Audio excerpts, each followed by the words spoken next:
अस्सलाम वालेकुम दोस्तों, वेलकम बैक करते हैं आपको। आज की वीडियो के अंदर फ्रांस के हवाले से एक बड़ी खबर आपके साथ शेयर करने वाले हैं। जो लोग इमिग्रेशन बेसिस के ऊपर फ्रांस के अंदर रहते हैं या फ्रांस के अंदर जाना चाहते हैं, उनके लिए बहुत बुरी खबर आ रही है, क्योंकि फ्रांस के अंदर एक इमिग्रेशन बिल पास किया गया है जो कि कल ही पास हुआ है। उसको भारी अक्सरियत से पास किया गया है, लेकिन उस बिल के अंदर कुछ ऐसी बातें बताई जा रही हैं, कुछ ऐसी चीजें सामने आ रही हैं जो कि जितने भी लोग वहां फ्रांस के अंदर जाने वाले हैं, जो कि नॉन यूरोपियन है, मतलब पाकिस्तानी है, इंडियन है, बंगाली, नेपाली, कोई भी लोग अगर वहां पे जा रहे हैं तो उनके लिए बड़ी मुश्किल हालात करने वाले हैं। क्योंकि फ्रांस गवर्नमेंट ने सोचा है कि जितने हमारे पास बेनिफिट्स हैं, जितने हमारे पास सोशल वेलफेयर के बेनिफिट्स हैं, वो तो ये दूसरे लोग ले जाते हैं। हमारे अपने लोगों के पास वो पैसे नहीं रहते हैं, उनको बेनिफिट्स नहीं मिलते हैं। अभी फ्रांस ने इन्हीं चीजों को सामने रखते हुए एक प्रॉपर बिल पेश किया है और प्रॉपर बिल पास कर लिया है बकायदा, जिसके अंदर दो चीजें अभी तक सामने आई हैं। उन दो चीजों के हवाले से मैं आपको बताता चलूं कि उसके अंदर एक चीज तो ये होगी कि भाई आपका जो ड्यूरेशन ऑफ स्टे है फ्रांस के अंदर,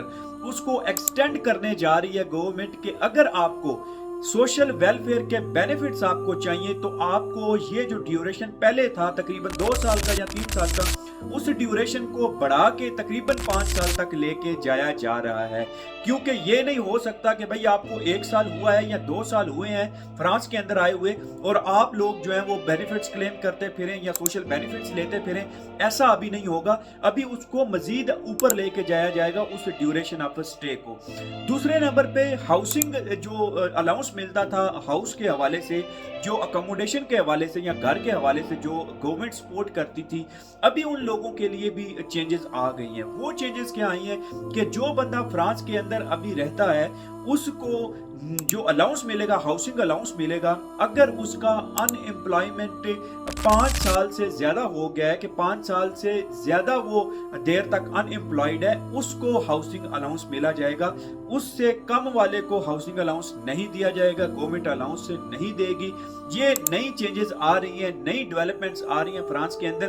उसके बाद बहुत सारे लोग अभी भी फ्रांस के लिए जाना चाहते हैं, लोग हजारों यूरो खर्च करके फ्रांस के अंदर जाना चाहते हैं, लेकिन फ्रांस के अंदर बदलते हुए जो इमिग्रेशन के कवानीन है उस पे अगर नजर दोहराई जाए तो ये एक बहुत मुश्किल स्टेप होगा, बहुत बड़ा स्टेप होगा उन लोगों के लिए जो फ्रांस के अंदर जाना चाहते हैं। पिछले दिनों के अंदर या पिछले सालों के अंदर बहुत बड़ी तादाद में पाकिस्तान से भी लोग फ्रांस के अंदर गए हैं, क्योंकि फ्रांस ने विजिट वीजा से ओपन किए हुए थे।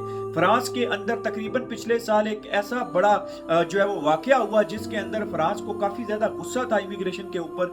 वो लोग ये सोचते थे कि ये इमिग्रेशन हमारे मुल्क के अंदर जो बढ़ रही है, इससे हमारे मुल्क में मजीद मसाइल पैदा हो रहे हैं। हाँ, लोग बाहर आ जाते हैं, एहतजाज करते हैं, ये करते हैं, वो करते हैं। आपने वीडियोस देखी होंगी फ्रांस के हवाले से।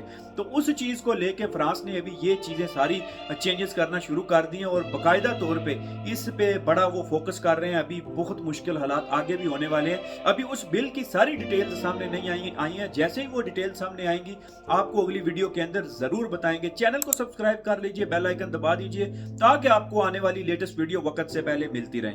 अल्लाह हाफिज।